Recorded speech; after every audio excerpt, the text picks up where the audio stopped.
ये बता सकते हैं कि ये कौन सी बॉलीवुड मूवी की शूटिंग चल रही है? केवल 91 PN जॉब्स के लिए इंजीनियर्स पोस्ट ग्रेजुएट ने अप्लाई किया था। पढ़ाई पर करोड़ों रुपए खर्च कर देते हैं और दूल्हा जो है अपनी शादी में फोटोग्राफर जो है हायर नहीं कर पाया था। इस वीडियो में मैं आपके साथ 3 ऐसे पॉइंट पे बात करूंगा जिसमें हमारी मिडिल क्लास फैमिली यानी हम और आप सबसे ज्यादा पैसे वेस्ट करते खर्च करते हैं। इसके साथ इनके सॉल्यूशन की बात भी इस वीडियो में करेंगे। फर्स्ट एरिया जहां मिडिल क्लास फैमिली सबसे ज्यादा पैसे खर्च करती है वो स्कूल या कॉलेज में अपने बच्चों के ऊपर किया गया पढ़ाई में खर्च। यहाँ मैं पढ़ाई को पैसे की बर्बादी बिल्कुल भी नहीं बता रहा हूँ, बल्कि पढ़ाई के पीछे जरूरत से ज्यादा बिना वजह जो पैसा लगाया जाता है या जो पैसा खर्च किया जाता है उसको यहाँ पर मैं जो है गलत बता रहा हूँ। इसके कुछ एग्जाम्पल भी यहाँ पर मैं आपके साथ जो है शेयर करना चाहूंगा। साल 2022 में छत्तीसगढ़ में केवल 91 PN जॉब्स के लिए यानी मात्र 91 जॉब्स के लिए 2,25,000 इंजीनियर्स पोस्ट ग्रेजुएट ने अप्लाई किया था, जबकि इस जॉब को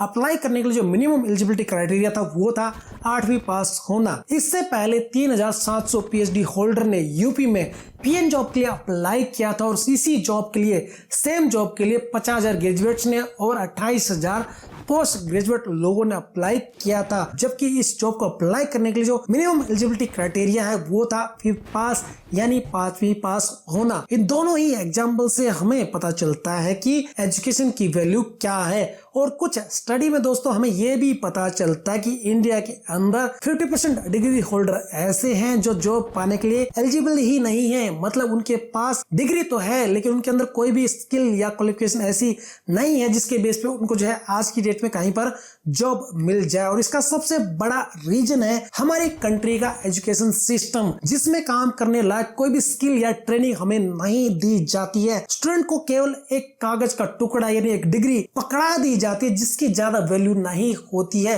कमाल की बात दोस्तों ये है कि ये सब जानने के बाद भी हम में से बहुत सारे मिडिल क्लास फैमिली पेरेंट्स हैं अपने बच्चों की पढ़ाई के ऊपर लाखों इवन कई पेरेंट्स तो अपने बच्चों की पढ़ाई पर करोड़ों रुपए खर्च कर देते हैं। और अजीब तब लगता है कि इसके बावजूद भी उनको नौकरी नहीं मिलती है, और अगर नौकरी मिल भी जाती है जो उनका सैलरी होती है जो उनका पैकेज होता है वो बहुत कम होता है। दोस्तों इन सबसे बचने के लिए हमारे पास जो है 2 सॉल्यूशन है। एक मैं आपको बताना चाहूंगा कि साल 2022 में दिल्ली गवर्नमेंट स्कूल में पढ़े 2 स्टूडेंट ने सिविल सर्वेंट के लिए अपना एग्जाम क्लियर किया था। उसके बाद संदीप झा नामक एक स्टूडेंट ने अपना ऑल इंडिया रैंक जो है 24 सिक्योर किया था यूपीएससी के एग्जाम में साल 2022 में। दोस्तों क्या आप जानते हैं कि संदीप झा ने अपनी पढ़ाई कहां से पूरी की थी? वो बिहार के एक छोटे से गांव से आते थे, मधुबनी डिस्ट्रिक्ट में वो रहते थे, वहां के एक सरकारी स्कूल में पढ़े हुए थे। और ऐसे बहुत सारे एग्जाम्पल मैं आपको इस वीडियो में बता सकता हूँ। इसका मतलब ये है कि हम अपने बच्चों के स्कूल की बजाय टैलेंट और एजुकेशन पे फोकस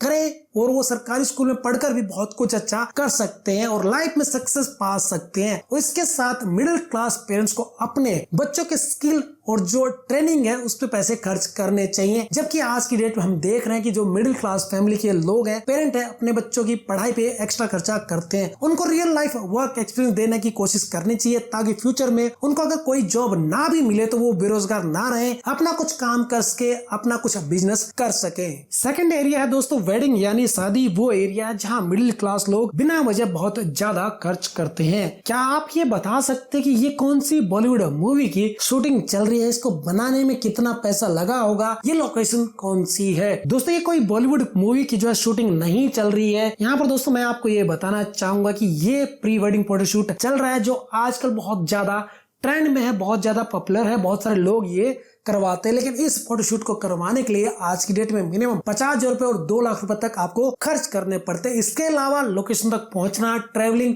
होटल में रहना, खाना जो खर्चा वो अलग रह जाता है। यानी टोटल खर्चा हमारी मंथली सैलरी से कहीं ज्यादा होता है। क्या अब ये जो प्री वेडिंग फोटोशूट है करवाना इतना जरूरी है, कंपलसरी है, जिसके बिना शादी हो ही नहीं सकती? दोस्तों बात है साल 2021 की, जब एक लड़की ने अपनी शादी इसलिए कैंसिल कर दी थी क्योंकि किसी स्ट्रेंजर ने, किसी अजनबी ने उसके प्री वेडिंग फोटोशूट पे एक कमेंट कर दिया था। कमेंट था, you don't look together good. ऐसे में एक केस और सामने आया जहां पर यूपी की एक लड़की ने अपनी शादी कैंसिल इसलिए कर दी थी क्योंकि दूल्हा जो है अपनी शादी में फोटोग्राफर जो है हायर नहीं कर पाया था। और उत्तराखंड की लड़की का केस तो और भी अजीब है, जहां पर इस लड़की ने शादी सिर्फ इसलिए कैंसिल कर दी थी क्योंकि उसके लहंगे की जो कीमत थी 10,000 रुपए थी, जो कि इसको दूल्हे की फैमिली ने दिया था। उस लड़की को ये जो है काफी सस्ता लगा था। दोस्तों अब ये सारे एग्जाम्पल्स मैं आपको इसलिए बता रहा हूँ कैसे इंडियन अपनी वेडिंग में ज्यादा से ज्यादा पैसे खर्च करने के लिए तैयार हो जाते हैं, और यही मिडिल क्लास फैमिलीज की सबसे बड़ा फाइनेंशियल मिस्टेक होती है, सबसे बड़ी गलती होती है।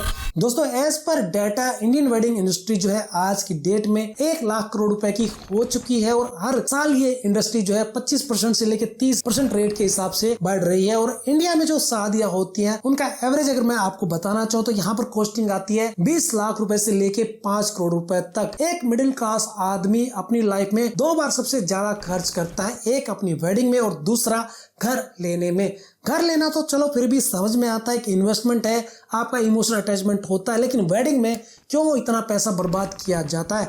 माँ बाप पूरी लाइफ पैसे बचाते हैं और सिर्फ एक ही दिन में अपने बच्चों की वेडिंग में ये पैसे बर्बाद कर देते हैं, पैसों को उड़ा देते हैं। और कई सारी कंपनियों की सेल तो सिर्फ वेडिंग पे ही डिपेंड होती है। और कई बार तो दोस्तों मिडिल क्लास अपने रिलेटिव्स, दोस्तों और आसपास के लोगों को दिखाने के चक्कर में लोन भी ले लेता है और इन वेडिंग को जो है तब कंप्लीट करता है सिर्फ दिखावे के लिए। अब इन बिना वजह के जो खर्चे हैं उनसे बचने के लिए आप जो है 2 चीजें कर सकते हैं। पहला तो आप ये कर सकते हैं कि आप अपनी मैरिज को, वेडिंग को सिंपल और मिनिमम लोगों की रखें, और ऐसा हम ऑलरेडी कई बार कर चुके हैं। जब इंडिया के अंदर जो है कोरोना आया था उस टाइम बहुत सारी ऐसी शादियां हमने देखी है, मैंने भी देखी है और आपने भी देखी होंगी, जहां केवल 40-50 लोगों के साथ जो है वेडिंग कंप्लीट हुई थी, जिसमें केवल आपने अपने क्लोज फ्रेंड्स को बुलाया था, रिलेटिव्स को बुलाया था, ना कोई एक्स्ट्रा खर्चा किया, ना ही ज्यादा कोई दिखावा किया।